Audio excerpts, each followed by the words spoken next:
Hola amigos de YouTube, los saluda AlexKemista93, el alquimista de las letras, con un nuevo video. Para esta ocasión, retomando las reseñas de animes, toca revisar un shonen que fue muy popular en los años 90, que además sentó las bases para las futuras series que vendrían después. Así es, hoy toca reseñar el anime de Yu Yu Hakusho, así que sin más vayamos a ello.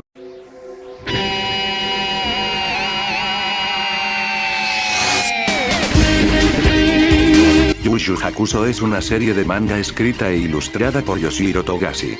La historia se centra en Yusuke Urameshi, un chico rebelde que muere salvando a un niño de morir en un accidente de automóvil. Al ir al mundo de los muertos, concluyen que su hora de morir no había llegado aún, por lo que no puede entrar al cielo ni al infierno y en consecuencia, debe permanecer en la tierra con la condición de que ayude a resolver diversos casos asociados a menudo con fenómenos paranormales o entidades demoníacas. Personajes. Yusuke Urameshi. Es un joven de 14 años, con un gran poder espiritual y demoníaco. Su técnica principal, llamada Reigan, le permite acumular energía espiritual en su dedo índice para realizar un disparo. A pesar de mostrarse como un rebelde hacia los demás, en realidad es una buena persona, como la causa de su muerte lo confirma. Kuwabara. Es un joven de 14 años, compañero de escuela de Yusuke. Inicialmente rivales, Yusuke y Kuwabara acaban forjando una amistad consolidada a lo largo de la serie. A pesar de ser humano, Kuwabara tiene un alto nivel de Reiki, pues es capaz de manifestar su Reiki en espada espiritual, un tipo de Reiki que adquiere normalmente la forma de una espada que brilla intensamente. Kurama. Inicialmente es presentado como Shuichi Minamino, un joven de 15 años, de cabello rojo y ojos verdes esmeralda.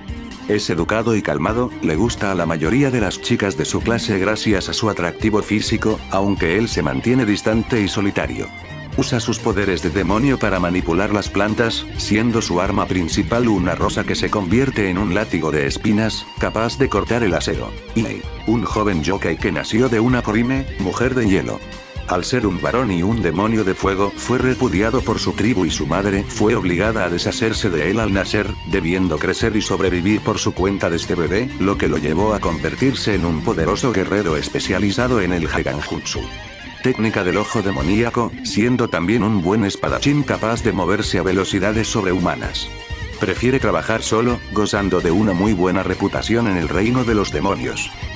Botan. Es una Shinigami que coopera con el mundo espiritual y amiga cercana a Yusuke Urameshi. Se desempeña como el contacto principal para Yusuke en su labor de detective del Reikai y es la encargada de entregarle los artefactos que Yusuke usa a menudo en sus casos. Koenma. Es el hijo del rey Enma, el gobernante del mundo espiritual. Es el jefe quien encomienda las misiones al equipo de Yusuke. Bien, antes de empezar con la reseña como ya es costumbre, les contaré un poco sobre la primera interacción que tuve con este anime.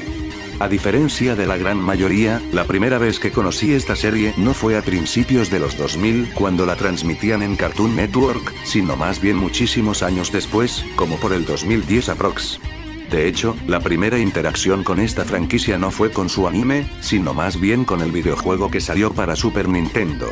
Recuerdo que en ese entonces, tenía como unos 12 años, y en un emulador que contenía juegos de esta consola, apareció un juego de peleas con unos personajes muy peculiares. Creyendo que solo se trataba de un juego, que además estaba completamente en japonés, jamás me llegué a imaginar que se trataba de un famosísimo anime hasta que, un día por azares del destino, me encontré en la televisión una película que tenía a los mismos personajes del juego.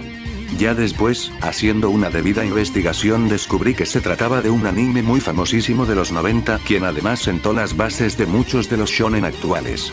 Por lo que me dispuse a verlo y descubrí una verdadera joya. Yu Yu Hakusho a grandes rasgos es el típico shonen de peleas con poderes, con el añadido de traer a la mesa el mundo de los yokais y los demonios propios del folclore japonés. En sí, el concepto suena muy interesante, ya que tanto el protagonista como sus amigos combatirán contra estos seres para mantener el equilibrio entre ambos mundos, el real y el espiritual. Y si bien comparaciones con animes más actuales no se pueden evitar, como lo fue el caso de Bleach, Inuyasha o Noragami, lo cierto es, que esta fue una de las series pioneras en traer este concepto. La historia de este anime, se divide en 4 arcos narrativos que se ven diferenciados por una temática y el enemigo de turno a vencer. Por ejemplo, el primer arco se centra en el personaje de Yusuke, quien tras morir en el primer capítulo, conocerá el mundo espiritual y los diferentes peligros que pueden emerger de este.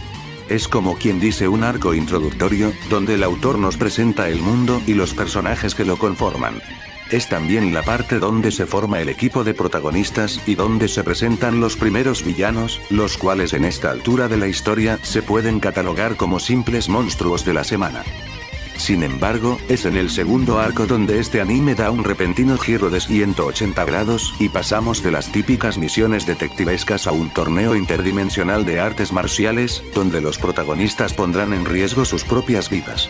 Digamos que es a partir de este arco donde la serie deja caer todo su potencial, generando situaciones que pondrán a prueba a cada uno de los protagonistas, lo que provoca cierta tensión por los resultados de cada una de estas peleas. El tercer arco, que yo llamaría como experimental, el autor quiso hacer de las suyas y luego de traer algo tan épico como lo fue el torneo, pasó a meter nuevos conceptos que no hicieron otra cosa que cambiar la manera en cómo se daban los combates. Se podría decir que las peleas pasaron de ser una muestra de técnicas y poderes chetadísimos a una de estrategia e ingenio donde los personajes tienen que resolver diversos puzzles para derrotar a los villanos de turno. Y por último está el cuarto arco, donde el autor se dio cuenta de su error y retomó lo que alguna vez hizo grande a la serie, como lo fue el arco del torneo. Por lo que nuevamente vuelve a introducir otro torneo, con la particularidad de tener una trama política de fondo. Lamentablemente, a estas alturas de la historia, al manga le estaba yendo mal en su publicación, por lo que los últimos capítulos, que serían los decisivos, se vieron recortados, dado que la serie estaba a punto de ser cancelada. Lo que generó que la resolución de este arco fuera de lo más abrupta y anticlimática. Sin embargo, todo eso lo revisaré más a detalle en la sección de spoilers. Así que continuemos. Respecto a los personajes, solo puedo decir que son bastantes buenos y memorables. El cuarteto de protagonistas brilla por todo lo alto, al ser un equipo de miembros muy dispares entre sí, pero que a la vez cada uno posee una cualidad que complementa la dinámica de equipo. Yusuke, el protagonista, bien podría ser el típico pandillero y matón de instituto si no fuera por el desarrollo que obtiene su personaje más adelante. Donde al tener esta especie de deber que le fue encomendado, pasará de ser un chico negligente y conflictivo a uno mucho más centrado y responsable, cuyo deseo de pelear con enemigos más fuertes lo hará superarse día con día. Además, el pseudoromance que tiene con su amiga de la infancia Keiko consolidará los motivos de sus luchas, donde no se trata de pelear contra el más fuerte, sino más bien de proteger al más débil. Este desarrollo primario del personaje hace que uno como espectador empatice con él y su causa. Sin embargo, más adelante en la historia, o bien el autor se olvida de este desarrollo o intencionalmente genera un retroceso en el personaje. Porque el Yusuke de los primeros arcos no se parece al de los últimos, donde el personaje deja de lado su deber de querer proteger y se deja llevar por sus deseos egoístas, de querer enfrentar a los más fuertes. Algo que no es nada nuevo en este tipo de historias, pero que sorprende por lo bien que había sido desarrollado el personaje. Digamos que varios de los conflictos ocurridos en los dos últimos arcos, son causados por el egoísmo de Yusuke. Y sí, curiosamente, si es que lo notaron, es el mismo desarrollo que obtiene Goku en Dragon Ball. ¿Acaso Togashi copió uno de los atributos más nefastos del protagonista de Toriyama? Pues nunca lo sabremos, aunque hay que decir que las similitudes son bastante evidentes. En cuanto al coprotagonista, Kuwabara vendría siendo como el amigo y rival de Yusuke, que, motivado por no quedarse atrás, busca por sus propios medios convertirse en el más fuerte, teniendo siempre en claro el objetivo de proteger a los demás. Este personaje, al principio de la historia, se nos es presentado como alguien patético que siempre está a la sombra de Yusuke, dado que cuando pelean, Kuwabara tiene las de perder por no ser el más fuerte. Sin embargo, conforme más avanza la trama nos daremos cuenta que Kuwabara es un gran personaje, que siempre antepone la amistad y el deber por sobre todas las cosas. Y también es el alivio cómico de la serie, por lo mismo de querer aparentar a alguien que no es, sobre todo frente a su amada Yukina. Lamentablemente, tal y como le pasó a Yusuke, Togashi se olvida del buen desarrollo que estaba teniendo el personaje a lo largo de la historia y lo rebaja a ser el payaso del grupo, que ya no puede tener siquiera una pelea seria contra un enemigo sin soltar uno que otro chiste o situación patética en la que tenga que ser rescatado por sus amigos.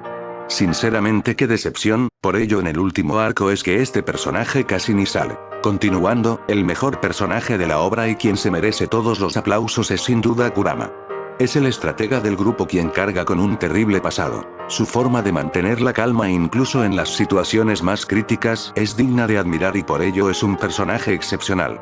Afortunadamente, su buen desarrollo nunca se ve mermado y es de los pocos personajes que se mantienen dentro de una misma línea en toda la obra. En cuanto a Hinei, alias el emo vengador del grupo, es claramente un cliché andante.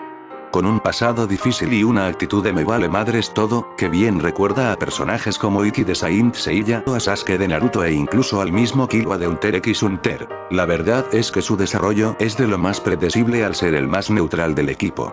Como en todo shonen de peleas no puede faltar la figura del mentor, la cual, en este caso es interpretada por Genkai, una mujer huraña de edad mayor que posee la particularidad de concentrar su poder y volverse joven como cierto tipo de arquetipo de personaje muy utilizado en otros shonen más contemporáneos, cuyo origen se remonta a cierta parte de JoJo's. Bueno, el caso es que Genkai no es la típica mentora que uno esperaría en este tipo de obras, ya que es muy severa a la hora de entrenar a su pupilo, quien constantemente la saca de quicio. Además, se trata de una mujer muy fuerte que posee poderes inimaginables. Quizá la única pega que le pondría, es que el autor nos dio muy pocos vistazos de los entrenamientos que tuvieron Yusuke y compañía, ya que hubiera sido muy bueno ver a detalle un típico arco de entrenamiento. Y finalmente tenemos a los antagonistas, como en esta serie existe un antagonista para cada arco, solo hablaré de los dos principales cuyos arcos narrativos son los más extensos de la obra. Por un lado, tenemos a Toguro Menor, quien es el antagonista del arco del torneo.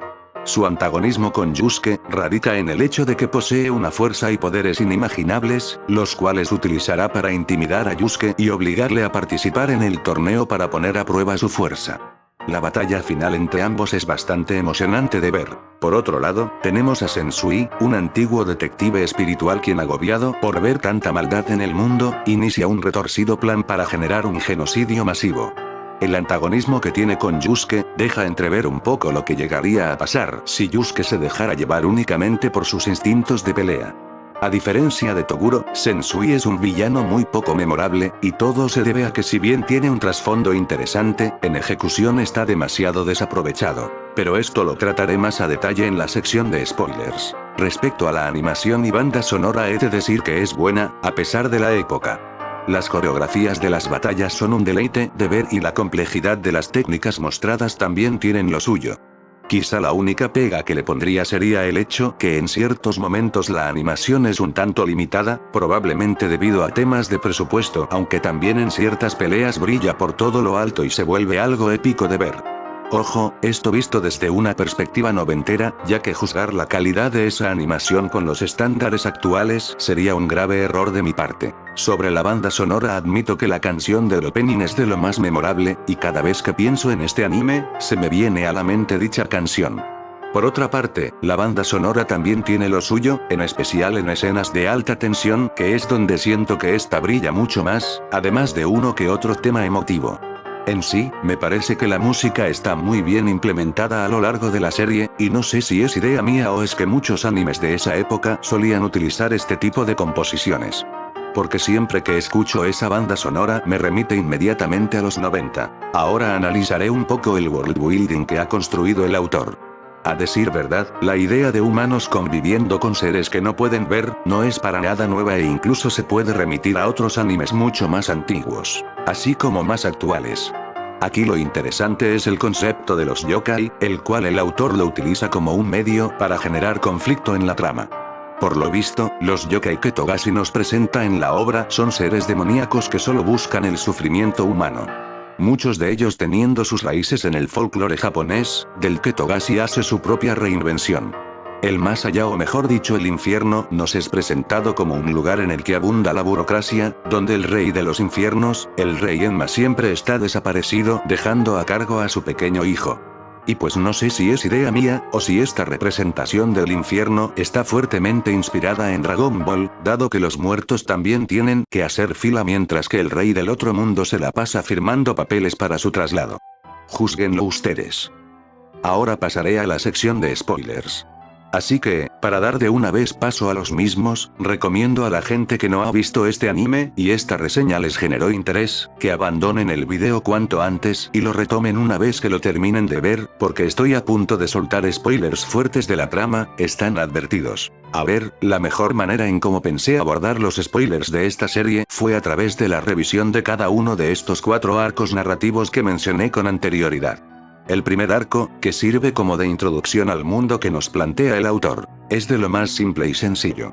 Ya que este consiste en mostrar las hazañas y peripecias del prota tanto en su momento de estar muerto y andar vagando como fantasma acosando a sus vecinos y compañeros de clase, así como también cuando ya inicia su trabajo como detective espiritual. La evolución que presenta Yusuke a lo largo de estos capítulos es algo verdaderamente destacable de ver, dado que el protagonista en un inicio se veía como alguien antipático que solo buscaba pelear por pelear, hasta que muere tratando de salvar a un niño, y eso lo hace reconsiderar muchísimas cosas de su vida.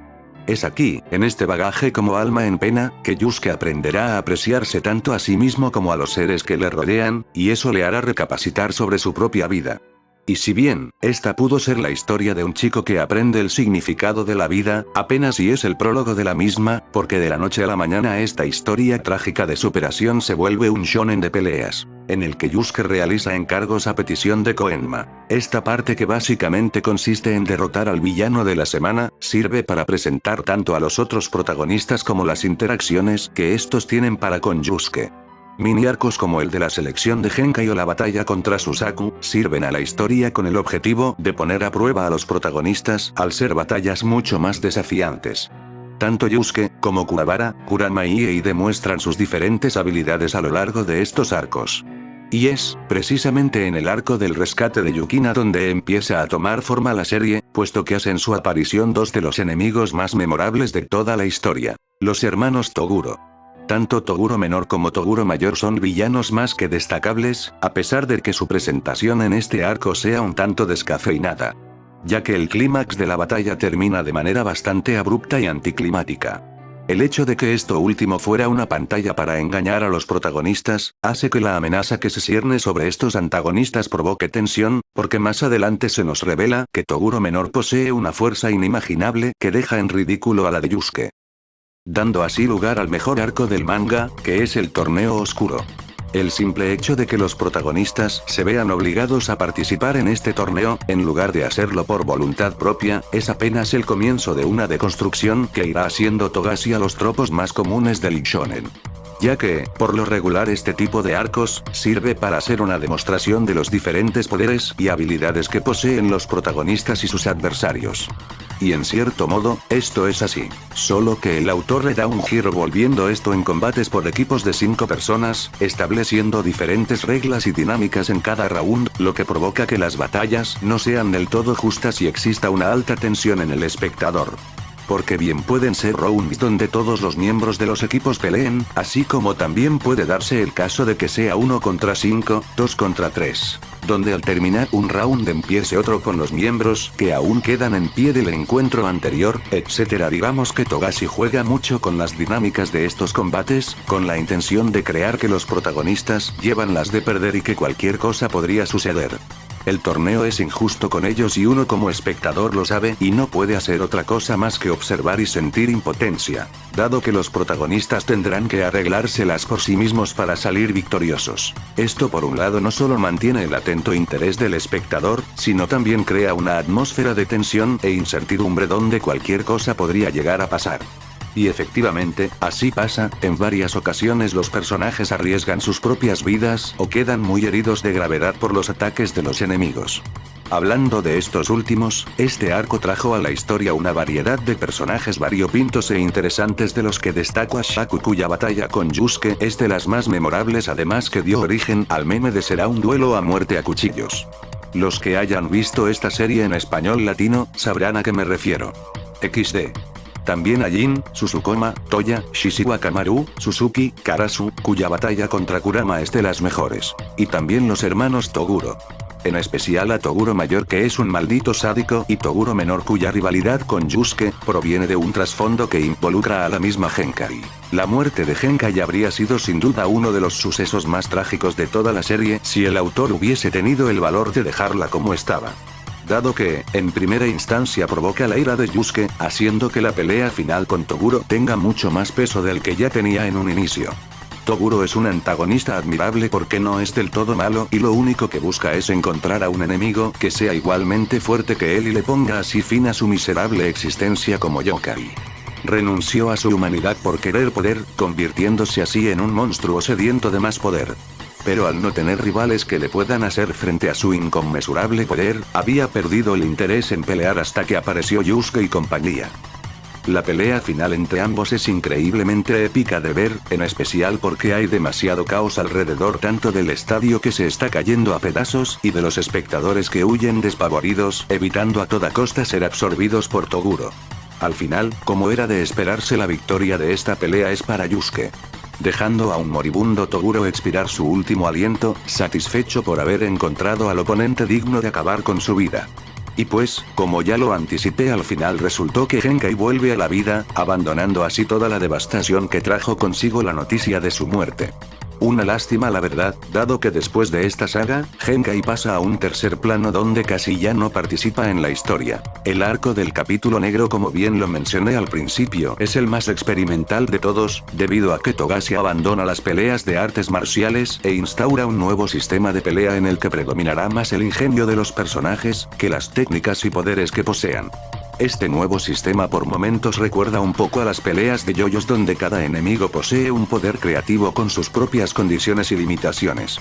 Así también, se añaden barreras especiales mejor conocidas como territorios, muy parecidas a las que posteriormente utilizaría Jujutsu Kaisen, en las que los protagonistas quedarán atrapados y tendrán que hacer uso de sus habilidades para escapar de ellas. En lo personal, este nuevo sistema de peleas no solo es novedoso sino también le da un giro de 180 grados a la historia otra vez, en donde se pondrá a prueba la inteligencia de los personajes para resolver cada uno de los puzzles que plantean los enemigos.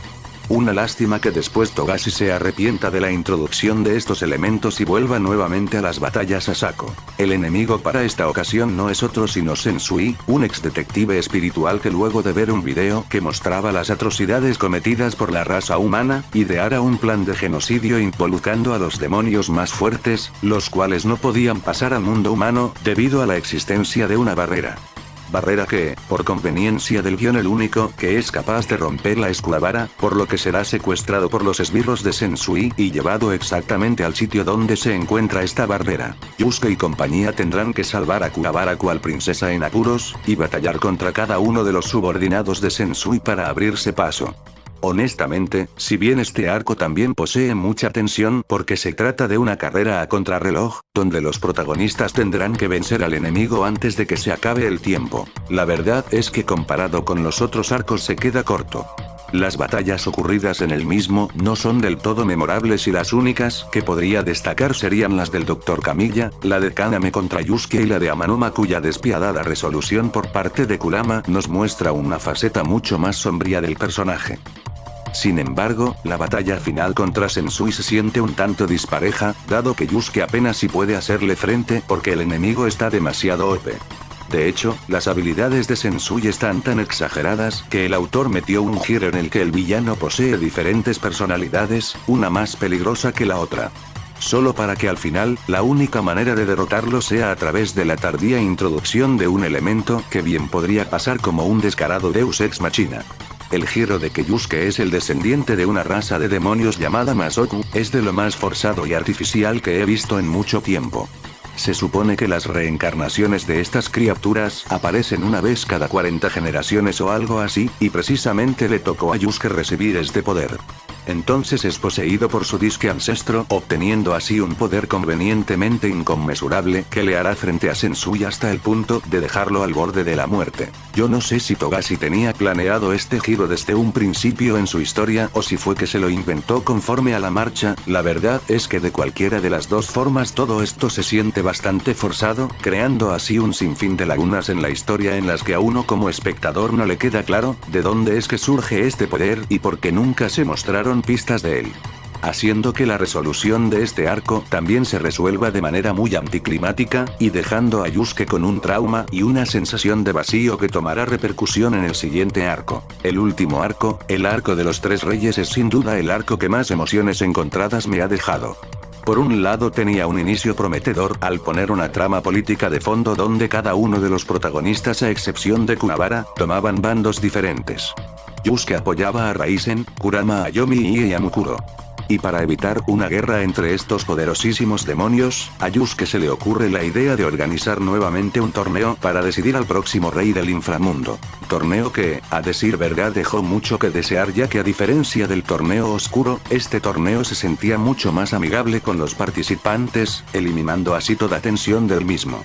Fue tan poco interesante el concepto de este torneo, que muchas de las peleas ocurrieron fuera de cámara, para que al final Yusuke perdiera el torneo y lo ganara un demonio simplón. A ver, de todas las resoluciones anticlimáticas que nos ha dado Togashi, esta fue la que más rompió el vaso, porque ¿cómo es posible que una saga tan prometedora acabara de la manera más pedorra posible? Honestamente desconozco si el manga en ese momento estaba a punto de ser cancelado o si fue Togashi quien decidió acabarlo por los problemas de salud que posee, mismos que lleva arrastrando hasta la fecha, y por lo mismo aún no puede acabar el manga de Hunter x Hunter. Sea cual sea la verdad que hay detrás de la resolución de esta saga, sinceramente sí deja mucho que desear, y es una lástima porque bien pudo ser igual de buena que las anteriores. E inclusive más larga, si se le hubiese dado el debido desarrollo. Una lástima la verdad. Entonces, luego de esta resolución y un final típico de dorama donde Yusuke se besa con su amada Keiko en la playa, es que acaba por fin Yu Yu Hakusho. Final que obviamente deja muchísimo que desear y que parece más propio de una cancelación que de un final perfectamente planificado. La historia que nos presentó Togashi a lo largo de la obra no solo es un shonen entretenido de peleas, sino también una deconstrucción misma del género, al introducir los mismos clichés pero tergiversándolos para crear algo único y totalmente inesperado.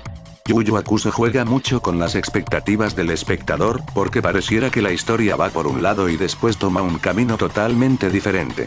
Los personajes son demasiado carismáticos y memorables, lo cual lo convierte en una aventura totalmente disfrutable. Por tal motivo, considero que Yu Yu Hakusho es un buen anime que emociona y entretiene por partes iguales. La historia bien no será nada del otro mundo pero igualmente funciona. Por lo tanto la connoto con un 79 sobre 100, destacando la habilidad que tiene Togashi de jugar con las expectativas, porque si bien la serie no tomó el mejor rumbo en la recta final, la verdad es que arcos como el del torneo oscuro valen por completo el tiempo invertido. Bueno amigos de YouTube, esto sería todo de mi parte. Por favor no se olviden de comentar, darle like, compartir y suscribirse al canal si les ha gustado. Les dejo con el avance del próximo video, donde continuando con las reseñas de los animes, tocará revisar una serie muy querida por muchos y que fue una de las que trajo el boom de los animes en Latinoamérica. Así es, para el siguiente video tocará reseñar a Saint Seiya, o bien los Caballeros del Zodíaco, como se le conoce en Latinoamérica y otras partes del mundo. Aclarando que es la primera vez que su servidor ve este anime, así que no habrá nostalgia de por medio. Nos veremos en el próximo video, hasta pronto.